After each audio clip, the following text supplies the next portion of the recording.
Mais uma vez, boa tarde, senhoras e senhores, amigos e amigas aqui presentes. Mais um almoço. Para aqueles e aquelas que não me conhecem, meu nome é Tatiana Turbian, eu sou CEO do Grupo Innsbruck. Prazer em conhecê-los, prazer em revê-las. O Grupo Innsbruck ele é responsável por eventos como esse, por exemplo, e pelas revistas The Winners Prime Leaders, Vide e Economy and Law, que algumas dessas os senhores e senhoras receberão aqui hoje. Este é o Conversando com Quem Faz a Diferença, número 125. E antes de iniciar o nosso talk show, eu quero convidar o senhor Agostinho Turbian para a sua saudação e homenagens no dia de hoje. Obrigado, Tati. Olha, nós temos dois lugares aqui na frente, para quem está chegando, aqui tem dois lugares, aqui também tem algum que eu estou vendo, por favor. Em primeiro lugar, saudar a todos e a todas. Segundo a Laura, a todos. Agradecer ao presidente Temer. Agenda quilométrica, ele terminando um evento na Fiesp agora de manhã, uma palestra aplaudida de pé. Obrigado, presidente Temer, obrigado, Janaína. Enquanto o presidente Temer e a Janaína vão desfrutar um pouquinho da salada ali, eu quero cumprimentar alguns amigos. David Hadj, cônsul dos Estados Unidos, aqui uma salva de palmas ao David Hadj. Obrigado, David, pela presença. Então, nós vamos aqui, Tatiana, agora seguir com algumas homenagens que nós vamos fazer de eventos anteriores. E vamos começar fazendo algumas homenagens e nós vamos passar, então, a palavra aqui à Tatiana.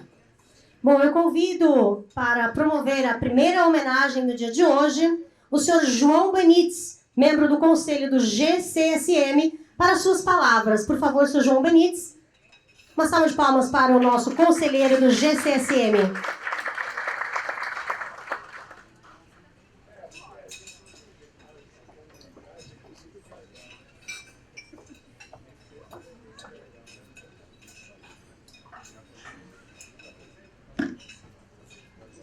Boa tarde a todos e a todas. É um prazer enorme recebê-los em mais um evento do GCSM. Hoje, o evento Conversando com Quem Faz a Diferença, nos abrilhanta a presença do presidente Michel Temer e da doutora Janaína Lima, advogada e vereadora. O GCSM se esforça continuamente para promover encontros dessa natureza, encontros com maturidade temática, com uma temática bastante importante e reunindo talentos de todos os setores da nossa sociedade. E foi assim que nós, do GCSM, tivemos no mês de abril o que nós conhecemos como OCA, o 6º OCA, World Company Award. O OCA reuniu um grupo, uma comitiva de aproximadamente 100 pessoas, 100 brasileiros, e nós fomos representar o Brasil em Mônaco. E o presidente Temer era parte integrante da nossa comitiva, mas, infelizmente, no último minuto, por motivo de força maior, ele não pôde participar, mas certamente nos abrilhantou aí com uma mensagem bastante interessante, bastante bonita, né? Ele sempre muito assertivo e positivo, parabenizou a toda a comitiva pela qualidade dos trabalhos que nós apresentamos na Europa, oportunidades de negócios no Brasil e de investimentos no Brasil. Então, o presidente Michel Temer fez um vídeo de encerramento que foi absolutamente maravilhoso, né? Lá em Mônaco, nós fomos recebidos pela Sua Alteza, o Príncipe Albert II, e com membros do governo dele, né? Incluindo o responsável pela economia e investimentos de Mônaco. Então vocês podem imaginar que foi um evento muito relevante, muito importante para todos nós. E, presidente Temer, a gente realmente espera que o ano que vem, no 7º OCA, que será na Grécia, o senhor possa estar conosco, né? Bom, então eu queria rapidamente passar às suas mãos, presidente Temer, um certificado que representa justa e merecida homenagem que não pudemos lhe fazer lá em Mônaco, então gostaríamos de fazer aqui hoje.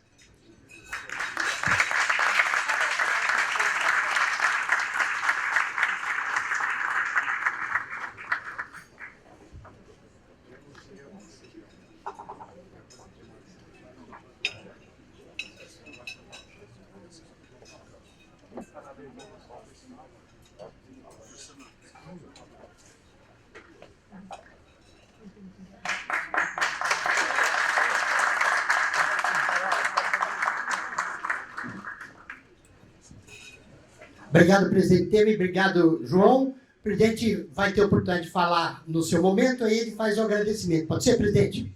O senhor faz o agradecimento na hora da nossa conversa ali. Assim o senhor pode saborear a sala. Obrigado, João. Tatiana, seguimos então. Nós vamos acelerar um pouquinho aqui as nossas homenagens para poder dar início àquilo que viemos fazer, que é ouvir o presidente Temer e a Janaína. Nós temos algumas homenagens, Tatiana, então vamos nominá-las. Primeiro, Convido agora o senhor Eduardo Marçom para falar sobre o próximo homenageado desta tarde. Senhor Eduardo Marçom, uma salva de palmas para o senhor Eduardo Marçom.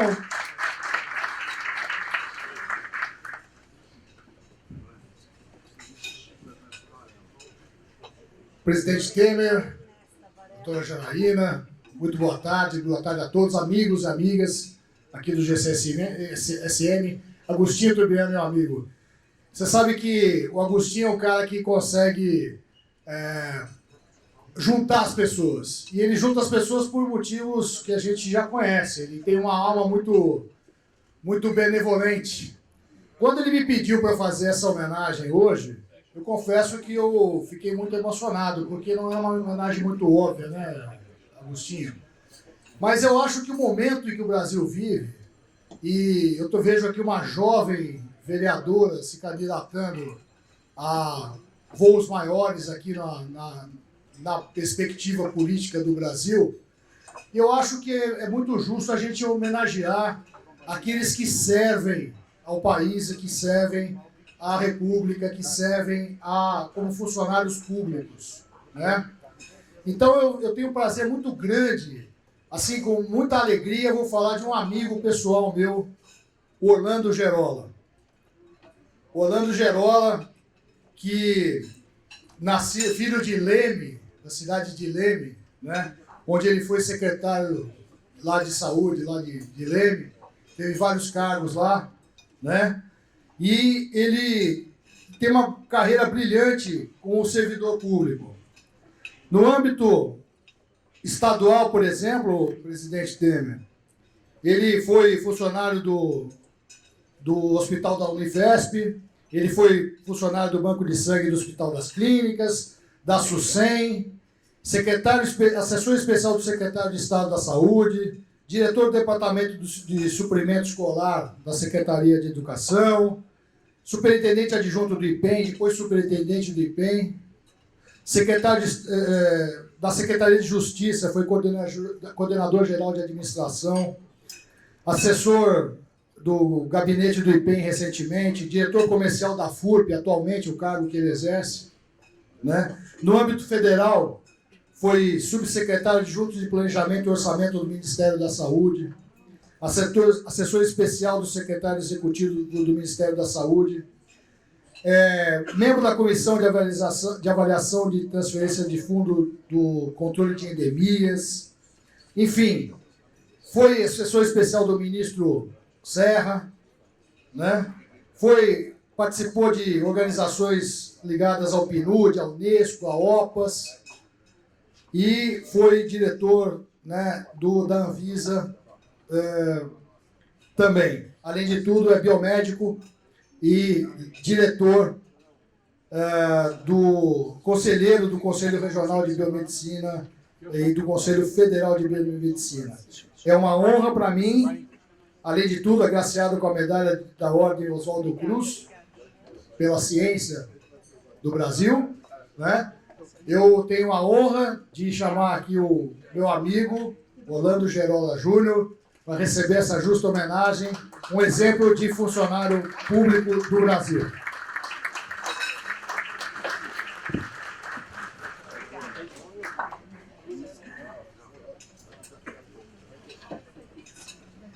Sobe aqui. Podem subir no palco para a gente fazer a foto, por favor?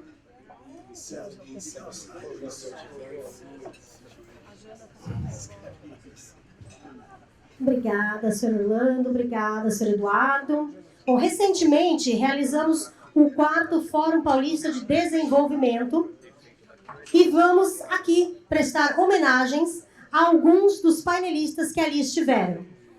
Então eu convido o presidente, vou atrapalhar um pouquinho o vosso almoço, mas eu convido o presidente Michel Temer para, junto com o senhor João Benites e o senhor Acácio Queiroz, fazerem a entrega aos nossos homenageados aqui em cima do palco dos diplomas referente ao 4º FOPA, o 4º Fórum Paulista de Desenvolvimento. Vou nominar então, Tatiana, Dr. Milton Luiz Melo Santos. Vou convidar o presidente Temer para ficar aqui em cima, presidente. É uma honra o senhor fazer a entrega com o João.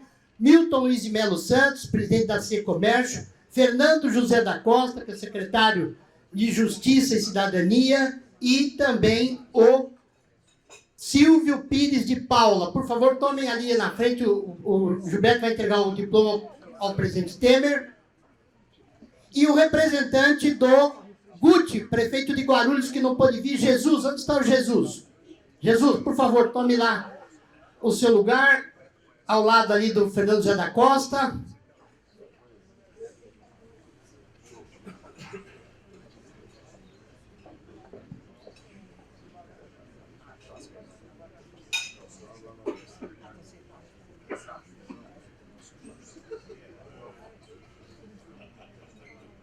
Uma salva de palmas aos nossos homenageados.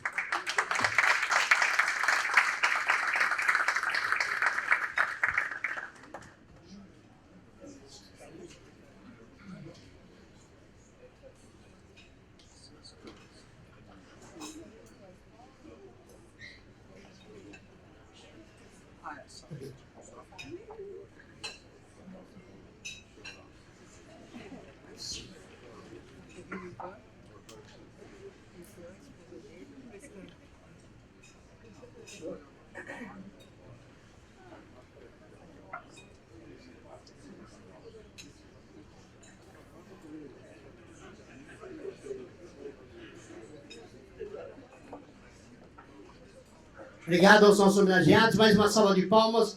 Parabéns, obrigado, queridos amigos.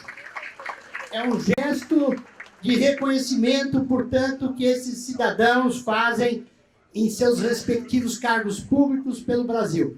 Eles representam um conjunto de pessoas aí nas nossas atividades públicas. Tatiana? Bom, convido para formar o Conversando com Quem Faz a Diferença de hoje, senhor Agostinho Turbian, presidente, desculpa, o senhor já sentou de novo, presidente Michel Temer e vereadora Janaína Lima.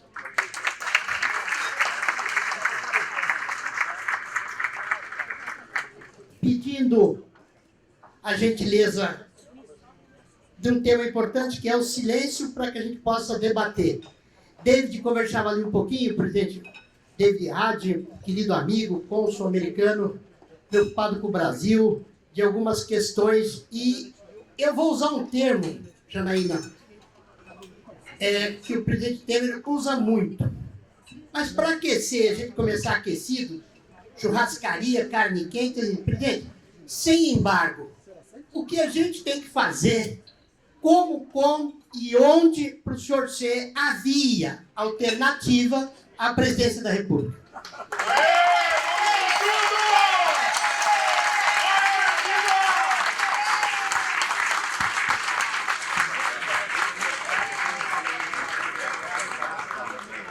Olha aqui, vocês sabem, eu fico sempre muito homenageado com essas lembranças, porque significa um reconhecimento ao nosso governo. E vocês sabem, eu tenho dito ao Agostinho, já disse para a Janaína numa ocasião, eu faço uma distinção muito acentuada entre medidas populista e medida popular. Vocês sabem que as medidas populistas são aquelas que o sujeito é aplaudido hoje e vaiado amanhã, que causa prejuízo ao país. A medida popular é aquela que o sujeito olha quando editada e reconhece depois.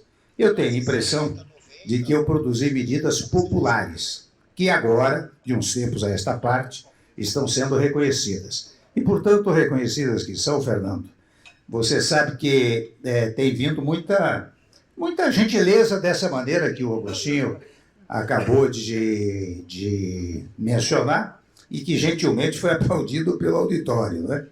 É claro que essas coisas, você nunca é candidato de você mesmo, né? Você só é candidato em face de um grande chamamento. Eu confesso a vocês, viu, Janaína, eu já fiz tudo que tinha de fazer ao longo do tempo, não é, Basílio?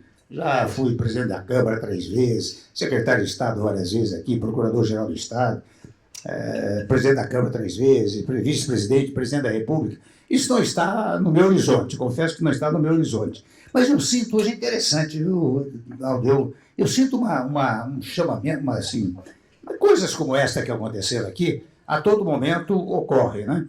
Então eu diria o seguinte, se fosse aqui, eu estava eleito, mas precisa de 60 milhões de votos. Então eu preciso pensar muito. Muito gentil. Janaína, nós temos um amigo aqui presente que ele disse que o sucesso está no equilíbrio. Ele se chama Robert Wong, está aqui à nossa frente. Salva de palmas ao Robert Wong. Figura extraordinária que capacita os empresários a pensar dos dois lados, público e privado. E ele, quando diz que o equilíbrio, o sucesso está no equilíbrio, eu pergunto a você, Janaína, na sua visão, o que está desequilibrado na política estadual, municipal e federal? Na sua visão. Bom, primeiro quero agradecer, Agostinho, por esse evento maravilhoso, todos os amigos aqui presentes, tantas autoridades, tantas pessoas que construíram aí ao longo da minha jornada, e eu acho que é um público aqui muito eclético. Embora nós estejamos aqui no Ibaiá, nós temos aqui o presidente do G10 Favelas, que comanda o maior programa social de inclusão da história do Brasil. Inclusive, vamos fazer aí a Semana da Favela lá em Nova York. Salva de palmas ao Gilson. Cadê o Gilson? Então, fica de pé aí, Gilson. Tem aqui a Tereza Bracha, que é uma grande liderança na questão do meio ambiente, na defesa do Pantanal. Fica de pé, Tereza, para todo mundo conhecer o seu trabalho maravilhoso. Tem aqui o nosso secretário de Justiça que nos brinda aqui com a sua presença. Quero aqui cumprimentar todos os meus amigos do Secov, aqui na pessoa do Roberto do Luna, meu amigo querido Jafé, o Eli, tantas pessoas queridas, eu vi também o Nigri, tantos amigos de longa data. Quero muito aqui agradecer os amigos também que fazem toda a parte de apoiamento do Renova BR. Cadê o Eduardo Sampaio, Seibel? Vi vocês por aqui, então quero muito aqui agradecer por vocês estarem aqui. Quero agradecer os meus amigos do Bora Brasil, né? Estão aí, obrigada por Zizo do Brasil 200, aqui o Roberta Lund, que tem um trabalho maravilhoso nas casas de abrigos, 2 amigos prefeitos do nosso grande MDB, nosso presidente, que estão aqui prestigiando. Então, quero muito aqui agradecer a presença de vocês. Quero aqui cumprimentar o meu grande amigo, CEO da Alfagraphics, representando aqui todo o nosso presidente André está aí, a Silvana, quero que vocês fiquem de pé também, são pessoas muito queridas, muito especiais aqui nessa minha trajetória. Então, não vou cair na bobagem, Lauremar, um MDBista histórico, e finalizar com a minha família, aqui, Maurício, minha mãe, Lourdes, que é uma grande liderança inspiradora na minha trajetória, e aqui a Luciana, Alberto aqui representando todo o pessoal do Vem Pra Rua. Obrigada por vocês estarem aqui. Então aqui trazendo tudo isso aqui é para mostrar que aqui a gente buscou trazer um público que representasse o Brasil. E o que isso quer dizer? Que hoje a gente discute muito pela imprensa a direita e a esquerda. O Brasil encontra-se empatado. O que a gente precisa? A sua pergunta traz a resposta, o ponto de equilíbrio. O ponto de equilíbrio que a gente precisa construir, isso a gente aprende muito com o nosso mestre aqui, que é através do diálogo. O diálogo, ele é a capacidade que as pessoas têm de buscar o consenso. Então, nesse momento, o que o Brasil precisa? Precisa de líderes capazes de produzir esse diálogo. Uma coisa que me impressionou muito foi quando eu fui para a Índia, fui recebida pelo Arun Gandhi, meu amigo Arun Gandhi, neto de Gandhi, que ele me apresentou a Universidade da Índia. A Universidade de Gandhi, que fica na Índia, em que ele traz a união de mais de 200 castas diferentes da Índia, sem que as pessoas produzam ou digam uma única palavra. Então, a gente percebe que gestos, atitudes, falam mais do que palavras. E é isso, muitas vezes nós assistimos o nosso presidente Michel Temer mudo, calado, mas as suas atitudes ecoam e fazem aí os resultados do Brasil positivo que a gente sonha na sua personalidade. Então, obrigada, Agostinho. Muito bom. Presidente, para ficar na linha desta primeira parte da nossa conversa, por que não há unidade partidária? Por que um partido aqui ele funciona ali de um jeito? Por que um candidato aqui não pode aparecer com outro? Por que há esta disparidade de harmonia partidária no Brasil? Você sabe que a primeira consideração que eu quero fazer é que a Janaína está preparada para o cargo que ele quer ocupar. Que mencionou o nome de quase todo o pessoal que está aqui, né? Eu estou fantástico. É questão de sabedoria política, né? E merece, portanto, postular o cargo que postula. Primeiro ponto. O segundo ponto, Agostinho, você sabe que ainda ontem eu dava uma entrevista no Canal Livre, né? E me veio um pouco essa pergunta. É que interessante, no Brasil, os partidos juridicamente, Joconso, são nacionais, mas eles são, a sua tendência é a localização. Portanto, aqui no Brasil, nós devemos caminhar para os partidos locais, porque mesmo no meu partido, né, eu verificava que durante o meu governo, por exemplo, alguns, durante a eleição, ficavam até contra o meu governo, embora sendo integrantes do meu partido. E logo depois, quando terminava a eleição, vinha aqui e dizia: ô Temer, você sabe o quanto admiro você, quanto admiro o seu governo, mas lá no meu estado, fulano de tal é que tem prestígio. Se eu não acompanhasse ele, não me reelegeria. Agora que estou reeleito, eu vim render minhas homenagens a você. Quer dizer, na verdade, os partidos aqui deveriam ser locais. Nós devemos ter partido nacional e partidos locais, porque não só no meu partido, como em vários outros, né, o que determina a conduta dos candidatos, né, normalmente são os interesses locais. Por isso que eu digo, talvez essa sua pergunta conduza a ideia de que proximamente possamos ter partidos regionais e não apenas partido nacional. Janaína, nessa linha, você que atua 2 vezes com mandato, excelente mandato, defendendo o empreendedorismo, defendendo a prevenção, cuidado com a infância, defendendo a cidade inteligente. Como é que é a sua relação? Como é que foi? Como é que é? E como é que você pretende estabelecer melhoria dessa relação com a Câmara dos Vereadores? A sua relação com a Câmara é harmoniosa? Ela tem evoluído ou não? Acho que as câmaras municipais é uma escola que todo parlamentar, mandatário, pessoas que desejam ocupar cargo público, é algo que é mandatório que a pessoa participe, porque é lá que você forja toda uma relação com uma comunidade. O vereador é a figura pública mais próxima da comunidade. É nele que as pessoas vão compartilhar suas alegrias e suas dores e sua expectativa de vida. Então é ali que, se tem um problema ali na porta da sua casa, é com o vereador que você vai dialogar. Então é exatamente por esse ponto de vista que muitas vezes a gente vai conversar com deputados, governadores, não entendem a grandiosidade do que é a proposta da revisão do Pacto Federativo. Porque quando a gente vive o município, a gente entende muito isso. Quero aqui muito cumprimentar o pessoal aqui do Jardim Europa, cadê Elizabeth Vincent? Está aqui, muito obrigada. Inclusive, dentro ali do Jardim Europa, nós tivemos vários cases de zerar, por exemplo, o crime de oportunidade, de fazer todo um trabalho de cadastramento das guaritas, de fazer todo um trabalho de inteligência com a Polícia Civil e Militar. Então, é possível, quando você, através de um mandato interligado com as necessidades locais, você consegue pensar, não no micro, mas a partir de uma visão de um município, você escalar. São Paulo, por ter essa peculiaridade de ter uma dimensão de país, então só a Zona Leste transporta um Uruguai todo dia. Então, veja o tamanho da nossa cidade. Então, com isso, com essa visão de quem é 6 anos vereadora da maior cidade da América Latina, ter essa visão de chegar dentro da Câmara Federal e levar todo esse trabalho não só para São Paulo, mas para os 5.000 municípios. Até vou aproveitar, viu? Por favor, Vou aproveitar o que a Janaína está dizendo para contar uma coisa curiosa. Vocês sabem que, na verdade, os municípios são autônomos, né? É o que diz a Constituição.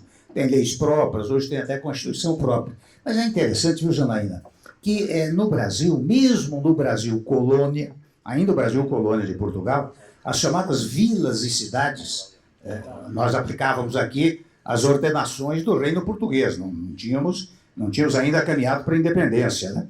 Pois naquela época das vilas e cidades, dever-se-iam aplicar as regras das ordenações portuguesas. Imagine-se lá pelo ano de 1600, naquela vila, cidade, se aplicava a ordenação. Não é, Fernando?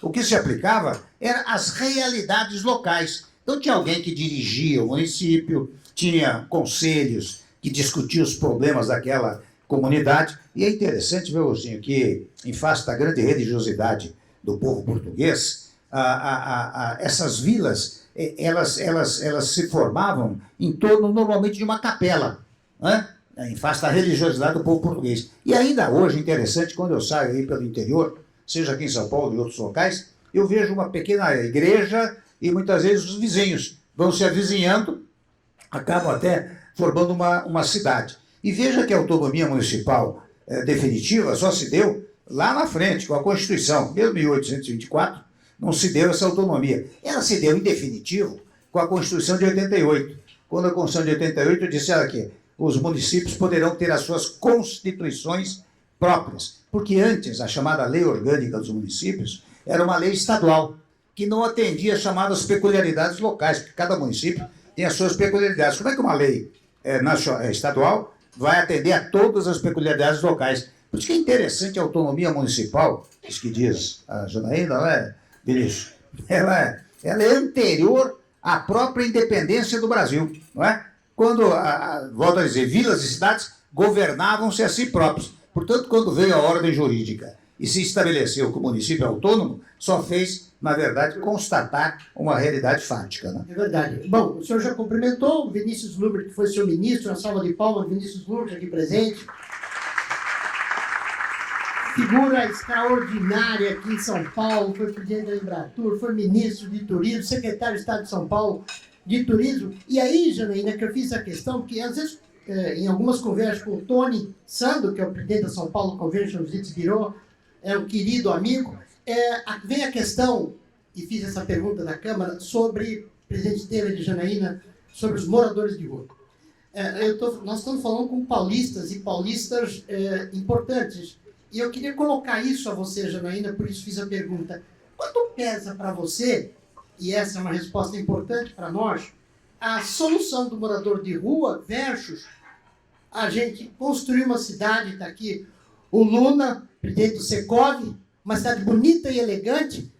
Quanto pesa a gente trabalhar a solução de erradicar, melhorar, tirar o morador de rua? Eu queria ouvir de você, vereadora, quanto pesou no seu trabalho, e ouvir do presidente Temer como é que ele se sente, para o paladar dele de legalista, constitucionalista, a gente andar na cidade mais importante da América Latina e deparar com uma paisagem que nos faz muito mal.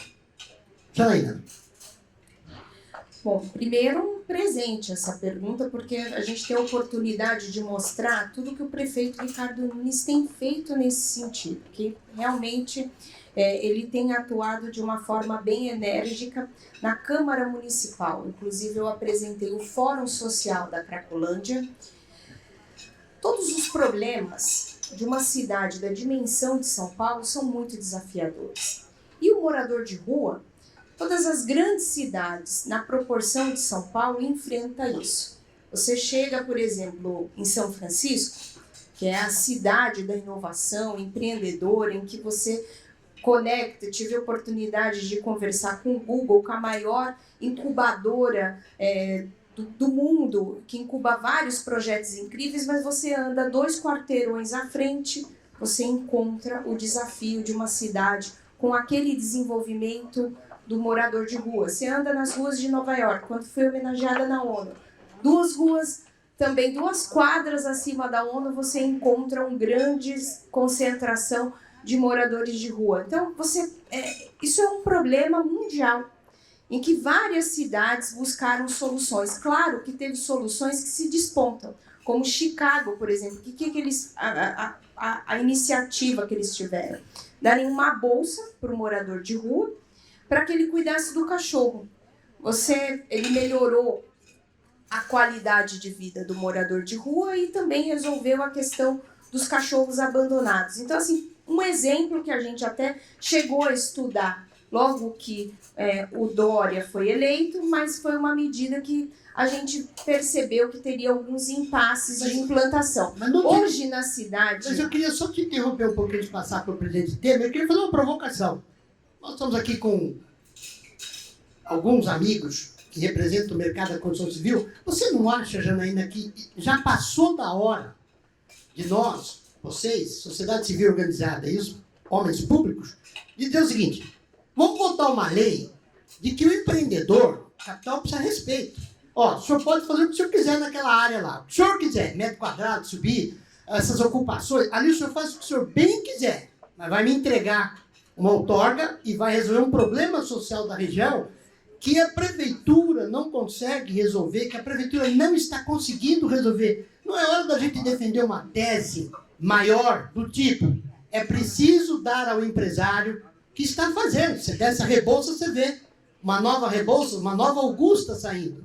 Eu pergunto, por que não defender um trabalho de tal sorte que nós possamos dar ao empresário a condição dele empreender com mais segurança, com mais tranquilidade em zonas da cidade que elas estão tecnicamente abandonadas e se formaram comunidades. Nós temos um marco regulatório, hoje já dá para firmar um acordo como esse. Antes não tinha, do saneamento básico. Você não acha que temos chance de ir para esse momento? Temos muita chance, inclusive um texto que foi construído com o apoio do Secov, em que a gente prevê a maior regularização fundiária da história de São Paulo, com uma alteração que a gente está lutando para aprovar na cidade, que é a garantia do direito de laje. O que é isso? Né? Você compra e você pode levantar, erguer. Você está trabalhando, né? Essa questão do adensamento demográfico é a grande chave. Mas você não precisa só adensar as franjas da cidade de São Paulo. O centro expandido, que já tem toda a infraestrutura estruturada, é um grande modelo que pode se trazer para a cidade de São Paulo, que é a nossa busca com essa revisão do plano diretor. E a gente tem a oportunidade do plano diretor trazer vocações econômicas para a cidade de São Paulo. Isso, inclusive, é um projeto que está tramitando no Fórum Econômico Mundial, que eu aprovei, aprovei isso lá no Fórum, que a gente está conseguindo trazer grandes mentores para fazer com que cada região da cidade a gente consiga estar fazendo o desenvolvimento de uma vocação econômica. Por exemplo, a Leste 2 tem um grande fomento na questão da área têxtil. Então você imagina toda aquela área dos prédios que estão sendo erguidos e aquela faixa, né, social que está sendo utilizada de comércio, comércio, serviços, possam ser utilizados para esse desenvolvimento econômico. Já você está trabalhando não só a questão da habitação, do emprego, da moradia, e você também trabalha a dignidade ali, uma melhoria do desenvolvimento econômico ali daquela região. Acho que são questões que são muito complexas. Eu acho que tem grandes modelos, como, por exemplo, uma vez eu conversei com o Basile, quando eu voltei de Londres, junto de uma imersão com Tinguil. Ele me mostrou um modelo de um bairro em que você chegava, tinham pessoas, 5% ali daquele empreendimento erguido, eles faziam como se fosse uma cota social e faziam todo um trabalho de reinserção dessas pessoas. Tem muitas iniciativas que a gente pode trazer. Ótimo. O que a gente precisa é mostrar para a sociedade que o empreendedor ele é amigo da sociedade, principalmente do segmento da construção civil, que hoje, infelizmente, precisa ter essa desmistificação, que é quem carregou o Brasil durante essa pandemia. Muito bem, obrigado. Janaína, antes de passar a palavra ao presidente Temer, nós vamos cansar de bater palma, mas isso faz exercício, presidente. A gente sai daqui energizado. Uma salva de palmas à primeira-dama, Regina Nunes, que vem aqui representando seu marido. Obrigado, Regina Nunes, estar aqui conosco. Presidente, o que o senhor tem a dizer? Obrigado, Regina. Um abraço ao seu marido. Diga a ele que a tarefa é grande, hein? Obrigado. Presidente, as suas considerações sobre a questão do morador de rua, essa questão social, o senhor que é paulista e viu o Brasil várias vezes, o que lhe parece isso, presidente? Olha, o senhor, em primeiro lugar, quero secundar as palavras da Janaína, de pleníssimo acordo, que não é só um problema do nosso São Paulo, do nosso país, mas de vários outros países, né? É verdade que em menor dimensão do que nós temos aqui. Mas eu quero tocar especialmente num caso interessante, que é essa questão do pessoal da Cracolândia. Sabe que o nosso prefeito, Ricardo Nunes, está muito preocupado com isso, já tive a oportunidade de conversar com ele, e muito recentemente, conversando com alguns meios de comunicação, eu verifiquei uma ideia muito interessante, porque você vê essa história da Cracolândia incomoda não só os consumidores, né, que são servidos pelos traficantes, mas incomoda a população de São Paulo. Eu acho que, na verdade, o que se poderia, viu, Janaína, era pegar uma parte, o fundão aqui da capital, para não sair da capital, mas um lugar mais desabitado da capital, e montar um grande, se me permite uma expressão livre, uma espécie de kibutz. Você organiza lá um grande centro para atender os viciados, né? O que é que vai fazer? Você está diante de uma realidade. E para atender esses viciados, você teria presença, né, luta da iniciativa privada, teria o apoio da iniciativa privada, você construiria lá hospital, assistência médica, assistência psicológica, alimentação, não é? Porque não pode tratá-los como se fossem párias. São pessoas, lamentavelmente, dominadas pelo vício e que muitas e muitas vezes levam muito tempo para sair do vício. Então, o ideal dos ideais seria levá-los, e aí, convenhamos, surge um problema, que é se você leva compulsoriamente ou não. Porque se quiser levar compulsoriamente, mas isso agride o direito individual. Mas eu acho que é possível uma campanha, e eu sinto que os meios de comunicação estão dispostos a isso, uma campanha dos meios de comunicação para dizer, olha, nós temos que fazer isso, temos que levar esse pessoal para lá, vamos dar melhores condições de vida, porque, evidentemente, numa área muito mais ampla, muito mais extensa, com assistência médica, odontológica, psicológica, alimentação, e eventualmente fazer o quê? Ir alimentando o vício até que possam sair dele, estariam muito mais bem localizados do que nas ruas da capital. Você resolveria o problema deles e resolveria o problema daqueles que são a todo momento agredidos, digamos assim, pela presença desse pessoal da chamada Cracolândia, né? Acho que este é um tema, digamos, lateral ao dos moradores de rua, mas também são pessoas que moram na rua. Perfeito, presidente, obrigado. Estamos servindo o almoço. E olha, vocês aqui, uma salva de palmas para vocês que estão almoçando e nós não estamos almoçando. Uma salva de palmas para vocês. Essa salva de palmas foi para parar de bater o garfinho na mesa, Regina, foi por isso. Mas, presidente, uma questão interessante. 3 brigões. Primeiros Segundo, terceiro colocado. 3 brigões. Brigam o tempo inteiro a presidência. Um deles decidiu matar a imprensa. O senhor foi massacrado pela imprensa quando o senhor estava no governo como presidente, e quando o senhor saiu, foi desonesto o que aconteceu com o senhor.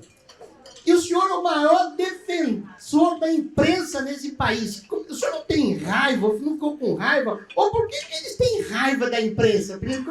Como é que é essa diferença? O senhor lida com a imprensa, que lhe massacrou, como se fosse uma irmã siamês do senhor.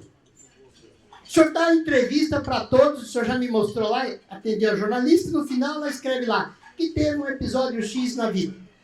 Como é que o senhor consegue lidar com isso? E por que os outros não têm essa qualidade? Estão lá, os 3 primeiros briguentos, trazendo para nós uma situação única na nossa vida de desconforto.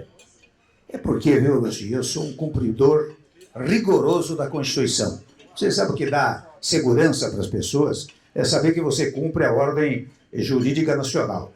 E na Constituição, você sabe que a única figura que tem autoridade é o povo, né?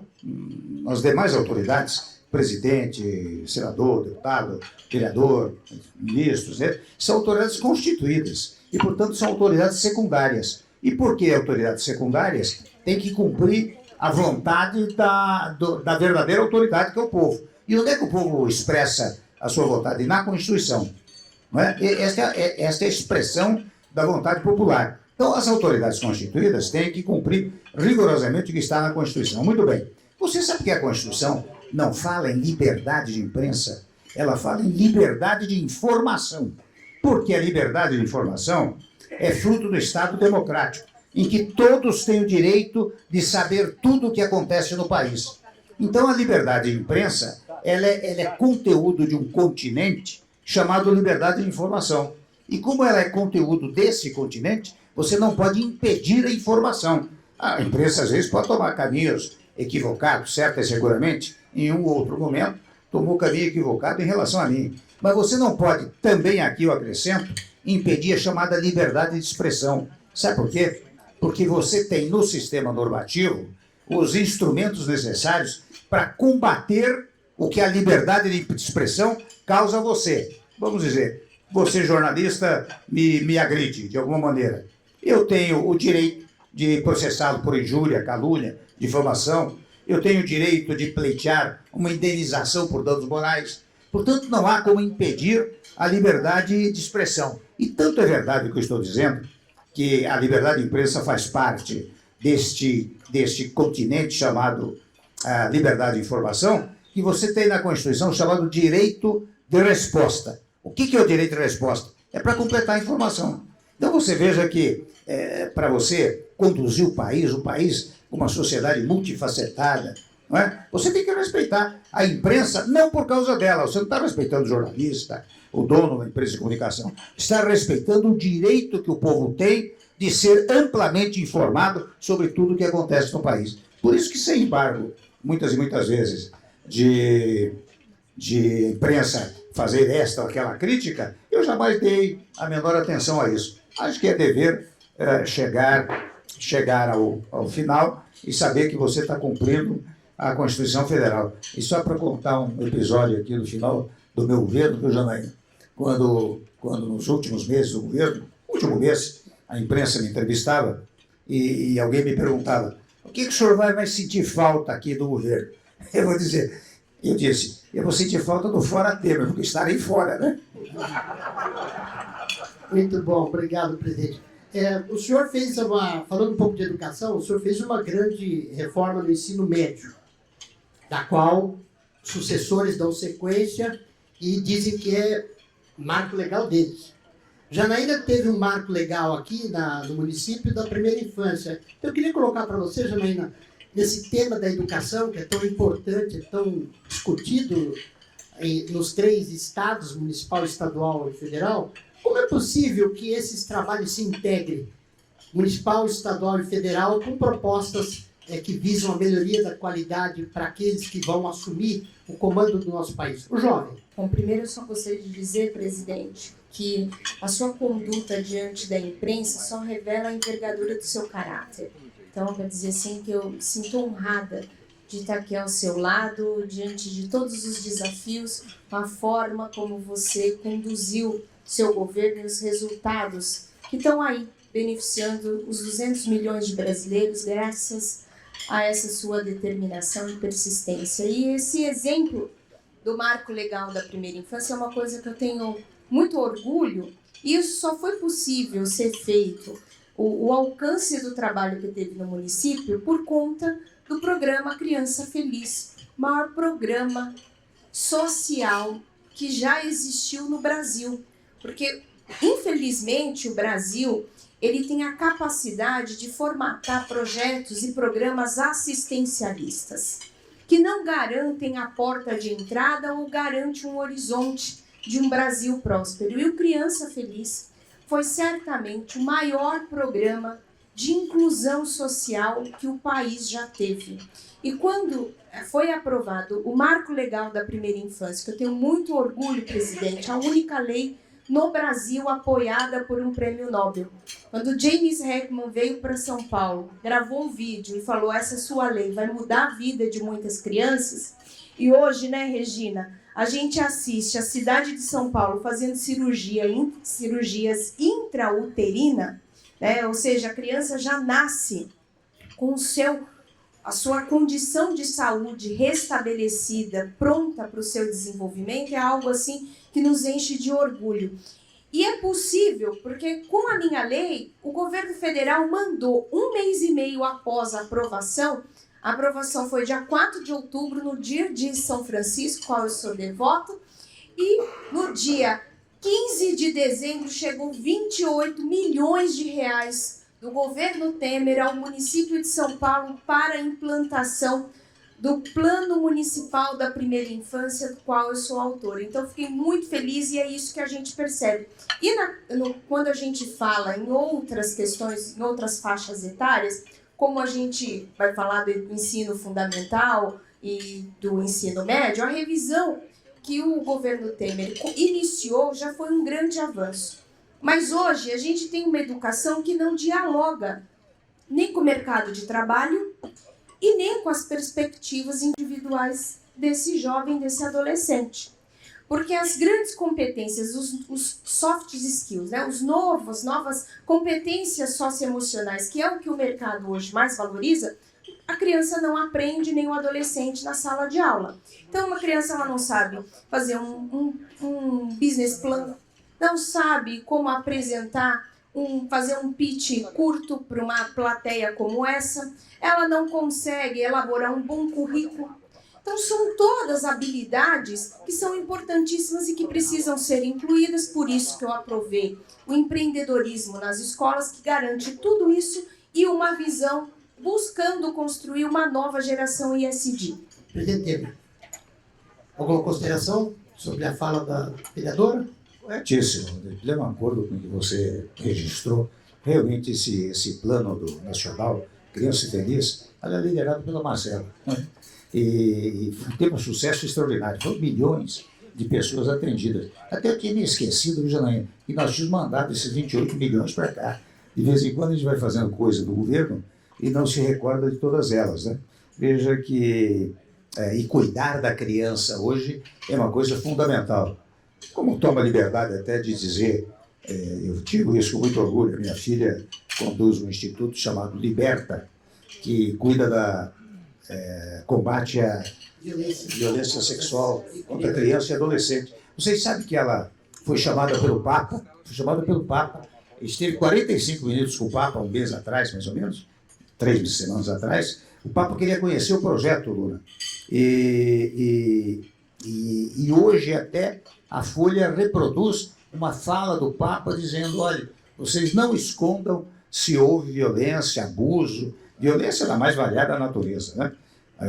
Com outra criança e adolescente. Portanto, trabalhar pela criança em todos os níveis é uma coisa fundamental. E eu sei que você se dedica muito a isso, né?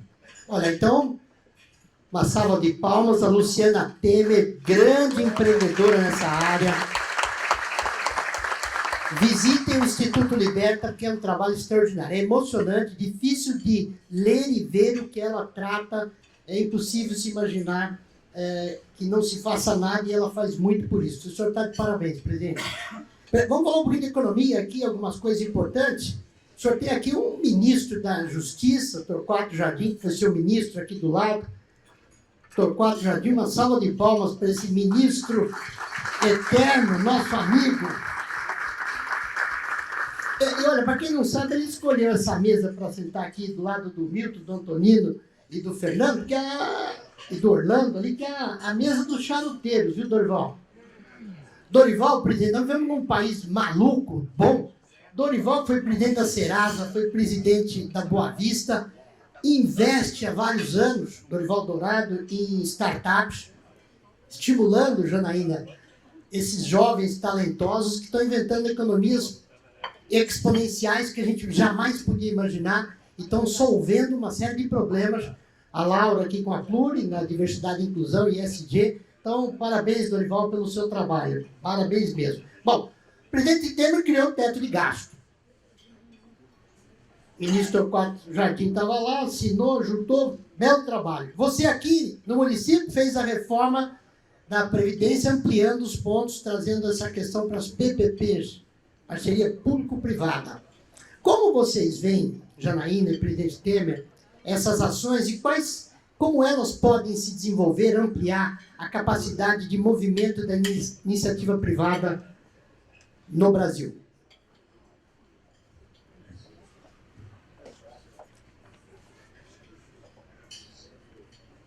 Dizendo o seguinte, a iniciativa privada é algo prestigiado pela nossa Constituição. Né? Vocês sabem que a nossa Constituição ela conseguiu amalgamar, misturar os princípios liberais com os princípios sociais. E entre os princípios liberais está a liberdade de iniciativa.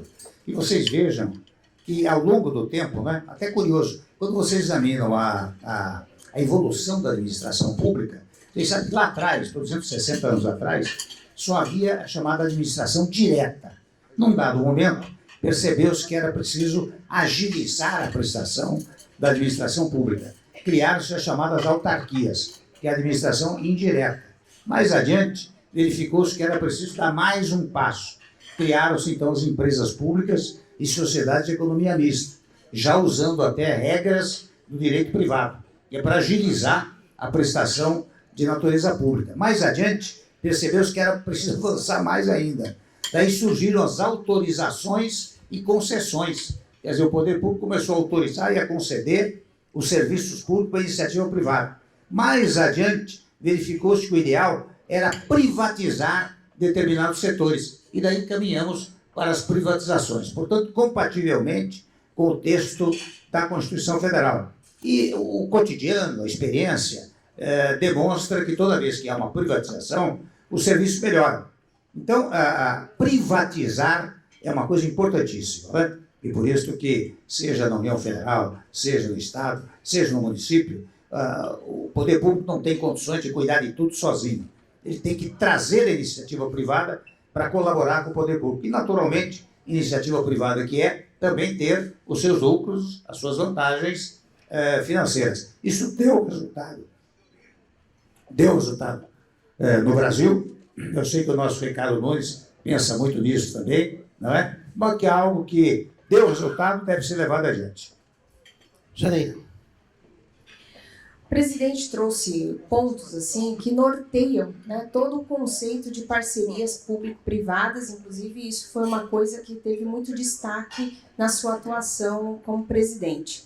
Aqui na cidade de São Paulo, antes de entrar na cidade, é importante a gente observar nestas eleições, porque são conquistas muito importantes. O teto de gastos, quando a gente tem compromisso fiscal, a gente tem compromisso com o social. As pessoas costumam dividir as pautas econômicas e sociais. Que bom, doutora Ailton, que o senhor está aqui, viu, querida? costumam fazer essa divisão da pauta social com a econômica. Só que a pessoa que não tem, um governo que não tem compromisso econômico, fiscal, ele não vai ter compromisso social. Porque quando você assiste todas essas pedaladas e esses descompromissos fiscais que estamos assistindo, a gente está vendo a consequência, a inflação voltando, comendo o dinheiro do brasileiro, acabando com a possibilidade de desenvolvimento e inclusão das pessoas. E voltando aqui para a gente começar a falar aqui da cidade de São Paulo, como o Agostinho trouxe, na cidade de São Paulo, a gente teve a oportunidade de trabalhar em 2 reformas da Previdência, né? Na primeira, em 2018, a gente atuou em 3 pontos, né? Moralizamos a questão das pensões, haviam pessoas que recebiam 2, 3 aposentadorias e com a reforma a gente moralizou esse ponto. A gente aumentou, né, de 11% para 14%, boa parte de todos os funcionários públicos para fazer esse reajuste, para aumentar um pouco a capacidade arrecadatória e diminuir o rombo do IPREM. E um terceiro ponto que a gente atuou é fazendo um regime previdenciário próprio. Essas foram as 3 conquistas da primeira reforma. No entanto, quando a gente chega, o prefeito Ricardo Nunes senta na cadeira e ele percebe que essa conta está simplesmente engolindo o orçamento da cidade de São Paulo e que precisava ter uma atuação mais enérgica. 171 bilhões de reais era o que estava previsto aí no rombo do déficit autorial da Previdência da cidade de São Paulo. E a gente, além de estar ampliando toda essa possibilidade, criando toda uma condição especial para os servidores municipais saírem do regime previdenciário, irem para o regime geral e terem todos os benefícios de uma previdência privada especial para eles, teve todo esse trabalho, a gente conseguiu privatizar o fundo da Previdência, o fundo do IPREM. O que isso garantiu? A gestão dos ativos é, obviamente, uma certeza que vai ter a condição de liquidar todo esse rombo que hoje seria impagável. Porque o que acontecia? Sentava uma pessoa no IPREM, de acordo com o interesse da gestão, aquilo realmente poderia ser conduzido de uma forma profissional ou não. A gente assistiu quantas vezes a falência do IPREM. E com a privatização que o nosso prefeito Ricardo Nunes teve a coragem de concordar com a Câmara Municipal e apoiar essa iniciativa, a gente assistiu, então, um percurso dentro da Câmara Municipal e da Prefeitura com o IPREM, a garantia de que a gente vai ter uma previdência saudável. E é importante a gente destacar a reforma tributária também que foi feita. Quem já assistiu um governo reduzir impostos? O governo municipal teve coragem, né? Tá aqui o pessoal das franchises, o pessoal dos aplicativos, do setor imobiliário virtual, que está aqui que não me deixa mentir. A gente conseguiu passar de 5% para 2% com uma reforma previdenciária dialogando com outras reformas, além de nós estruturarmos todo o complexo, o eixo financeiro e fiscal da cidade de uma forma mais transparente. Fui relatora também da questão do plano plurianual de 2021-2024 e a gente alinhou com todos os desafios da cidade de São Paulo, juntamente com a equipe do prefeito Ricardo Nunes, a gente alinhou com as agendas internacionais, Banco Mundial, BID. Hoje não é a Prefeitura de São Paulo que procura, eles procuram porque nós consolidamos um arcabouço jurídico que favoreceu isso. Um abraço aqui também ao Maurício Eugênio, uma salva de palmas, Maurício Eugênio. Onde é que está o Maurício Eugênio? Presidente, o Maurício Eugênio é desses jovens Lula empreendedores que tem um coração republicano extraordinário. Além dele ser bonitão, fique em pé, Maurício. Os homens que não são tão bonitos como você, vê como é triste. Olha como é bonitão, olha lá. Ó. Vem cá, Maurício, vem cá, vem cá, Maurício. Ele é o culpado disso tudo, vem cá. Vem cá, Maurício, vem. Vamos bater palma, Maurício Eugênio. Vem, gente. Maravilhoso. Menos, Janaína, seu marido tá aí. Menos. Não, meu marido sabe, Maurício. Vê se eu tô mentindo. Ele não tem, ele é xará. Bonitão, elegante. Dá um oi pra gente aqui, Maurício. Obrigado, Janaína, presidente, Agostinho, sempre generoso e de vez em quando um pouco exagerado, hein? Olha, uma satisfação muito grande a gente estar aqui hoje com a sabedoria e com a energia. É disso que a gente está precisando. Esse caminho de diálogo, de equilíbrio e muita força para poder fazer desse país o que todos desejamos. Parabéns, parabéns, Agostinho. Janaína, você é incrível. Parabéns, viu? Obrigado, Maurício. Não exagerei nada. O Maurício está do lado do Elcinho. Fica de pé, Elcinho. Celzinho. Grande nome do marketing do Brasil. Salva de palmas para o Elcinho. Bom,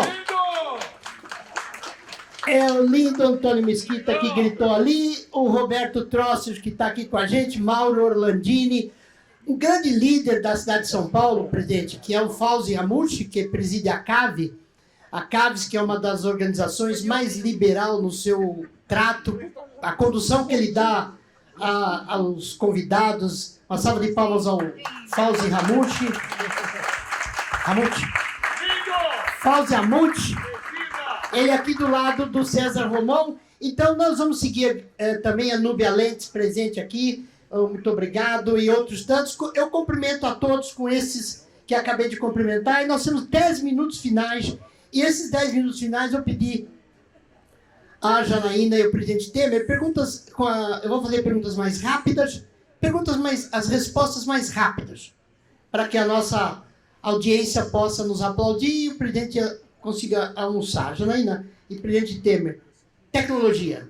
Como ampliar e melhorar a relação da tecnologia na sociedade brasileira para que ela seja um instrumento de desenvolvimento socioeconômico sustentável? E aqui um aplauso ao Jorge Pierre Machado, que está aqui também. Presidente, como trazer mais a tecnologia para a vida da sociedade? Investindo recursos, viu? Uma outra solução. Investindo recursos públicos e recursos privados. E, aliás, nesse particular, você sabe, pegando a sua pergunta, você sabe que hoje, mais do que nunca, é mais importante que a alfabetização tradicional, é preciso a alfabetização digital. Porque se não tiver alfabetização digital, daqui a uns, não digo 10 anos, não, talvez antes disso, as pessoas não consigam mais emprego. Então, tecnologia é importante com investimentos poderosos do poder público e investimentos razoáveis do setor privado. Janaína. Fazer um Estado focado, né? Quando a gente traz o governo para apoiar aquilo que é certo, a gente constrói parcerias público-privadas que traz um conceito mais inovador que a gente assiste nos congressos internacionais, que é o conceito de Happy Cities. Muito se fala de Smart Cities, mas no fundo, hoje, o que a gente está assistindo, inclusive no setor da habitação, é a gente trazer o foco no ser humano com qualidade de vida e desenvolvimento. Olha, presidente Temer, diversidade e inclusão. Como atuar e dar mais força para esse capítulo da nossa sociedade que sofre, cresce, melhora? Diversidade e inclusão, na sua visão, presidente. Por enquanto, é fazer o que está sendo feito. Antigamente chamado Bolsa Família, Auxílio Brasil, que é um programa, na verdade, lamento dizer, mas assistencialista, mas inevitável. Porque hoje nós temos, digamos assim, uma miserabilidade no país preocupante. Quando falo em miserabilidade, estou falando de um grau abaixo da pobreza. Estou falando de gente que passa fome. Então, é preciso ter o poder público direcionando recursos para tanto. Agora, direcionando recursos e, ao mesmo tempo, gerando, ainda que seja um mínimo empreendedorismo, para que daqui a alguns anos, 5, 10, 15 anos que seja, você não precise mais do Auxílio Brasil. E, para tanto, me permito dizer, é preciso, fundamental, aliás, que haja recursos investidos no Brasil, particularmente recursos do estrangeiro. Você sabe que eu tenho viajado por aí, agora em Nova York, Londres, Dubai, Portugal. As pessoas querem investir no Brasil, querem muito, viu, Janaína? Investir no Brasil. Agora, ficam preocupados. O que vai acontecer no país? Esta é a preocupação. É claro, né, Torquato, que nós temos dado uma palavra de otimismo, não é? Mas é preciso que haja muita segurança jurídica aqui no país, trazer investimentos estrangeiros, não apenas os rentistas, né, mas aqueles que vêm criar emprego no país. Então, o meu sonho, digamos assim, ou desejo, digamos assim, é que, por enquanto, nós temos que atentar à realidade da miserabilidade e destinar recursos públicos para tanto. Mas desejando que o trabalho, a área econômica, as mais variadas áreas governamentais, trabalhem de uma maneira que daqui a 10, 15 anos nós não necessitemos mais do chamado Auxílio Brasil. Presidente, por isso que a gente precisa de alguém com a sua visão cada vez mais nos altos cargos do nosso país, e realmente eu não vejo outra pessoa naquela cadeira que não você, porque hoje, com certeza,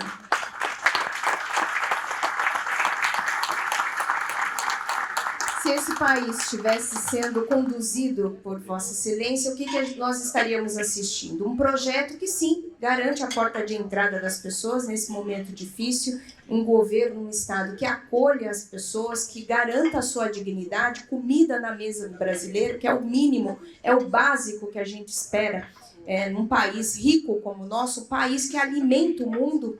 A gente precisa pensar fora da caixa e ter a capacidade de mobilizar. A gente tem um setor agro maravilhoso e que está aberto a isso, precisa de um governo que tenha condições de construir esse diálogo e que a gente consiga fazer a porta da saída. É a segunda etapa, é onde os governos falham, em que a gente precisa garantir essas pessoas profissionalização. Com isso, a gente vai melhorar a mão de obra para o mercado, que a gente garanta segurança jurídica, que a gente vai ter uma relação mais transparente entre o empregado e o empregador e que a gente garanta os investimentos. Com isso, teremos a atração de investimento que tanto se fala e não se busca apresentar soluções concretas. Excelente. Fazendo um agradecimento... Por favor, presidente. Fazendo um agradecimento especial à equipe técnica que trabalha conosco, pessoal do som, uma salva de palmas aqui, quietinhos ali. Os fotógrafos, as meninas do cerimonial que são extraordinárias aqui, que vêm cuidar. E os garçons, uma salva de palmas dos garçons que estão nos servindo aqui. Rapaziada do Rubaiá, nota 10. A Tati e toda a nossa equipe. Thiago, Valéria. Todos aqui, muito obrigado. E agora encerramos. As perguntas foram elaboradas a partir de mensagem que vocês nos enviaram. E 2 minutos de encerramento para cada um de vocês, agradecendo ao presidente Temer a sua gentileza, a sua disposição em nos oferecer ao Brasil a possibilidade de, seja o que acontecer, presidente, o senhor foi, é e será nosso grande estadista, porque exerce a função de um ex-presidente naquilo que nós mais precisamos, que é a pacificação de todos nós. O senhor é o estadista deste momento que o Brasil lhe rende o maior agradecimento, e eu lhe faço com muito orgulho. Muito obrigado por estar fazendo isso pelo nosso país. Muito obrigado a você, eu dizer, eu ganhei o dia, ganhei a semana com essas frases e aplausos. Muito obrigado a vocês. Bom, primeiro eu quero agradecer a você, presidente, por prontamente ter aceitado esse convite, por essa inspiração, por todo esse apoio. O presidente, ele é um grande mentor pessoal, é uma pessoa que eu acredito a ele, o Brasil que realmente eu gostaria de viver, é o Brasil que eu gostaria que o meu filho vivesse, né? Cadê meu filhinho? Eu acho que a sua visão de país é aquela que a gente deseja, que a gente tanto fala, né? O Brasil do futuro para o Brasil do já. E o Brasil do já é com Michel Temer. Então eu fico muito feliz de estar aqui ao seu lado e tendo a possibilidade de aprender com uma pessoa que tanto colaborou com o país, uma pessoa que realmente representa o Brasil, que está no coração e na esperança de todos nós brasileiros. E agradecer a Agostinho de coração a sua generosidade por você ter me convidado para esse painel, organizado esse grande encontro, a você e sua equipe, estendendo aqui ao Maurício Eugênio, ao Elcinho. São pessoas assim maravilhosas e que prontamente colocaram de pé esse evento e que estão dando aqui a oportunidade para tantas pessoas conhecerem esse trabalho e a possibilidade de nós construirmos algo concreto para o Brasil. E quero aqui agradecer aqui, cumprimentar, estou vendo aqui a família Lund, né? Mark fica de pé. O Mark é quem trouxe a parceria da Babson College para a cidade de São Paulo. Uma grande pessoa, um grande também amigo pessoal que sempre está presente. eu quero dizer que eu estou muito feliz de estar aqui hoje e estar num partido em que todos os jornais consideram o MDB como ponto de equilíbrio.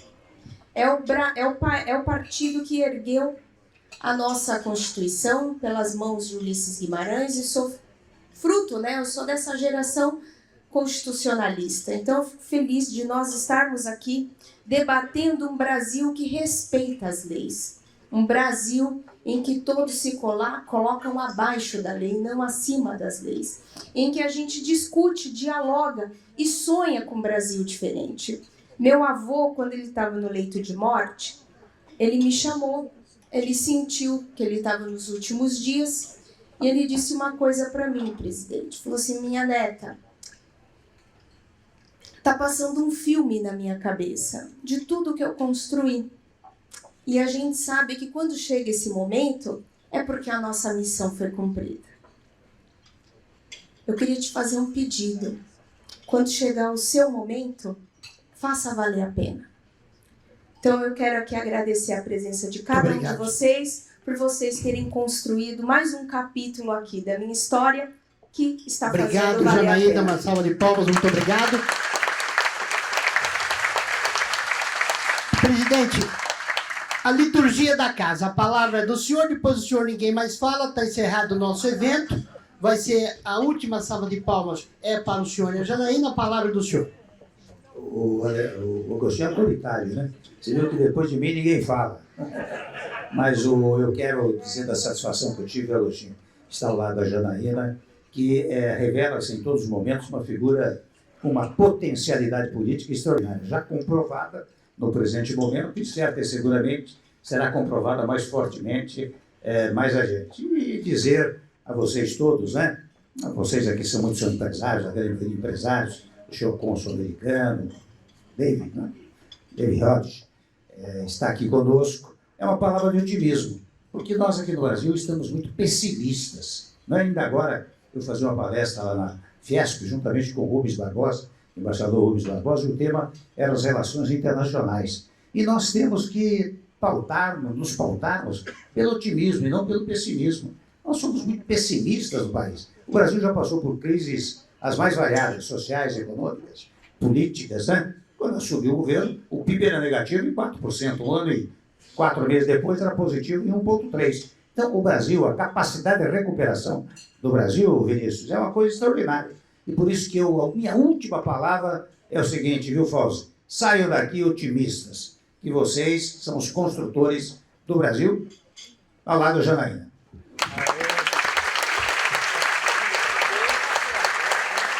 Obrigada pela presença de todos. Não deixem de nos seguir nas redes sociais, GCSM Oficial, e nossas revistas estão disponíveis no nosso site www.thewinners.com.br e nas melhores bancas digitais. Tenham uma excelente semana e obrigada!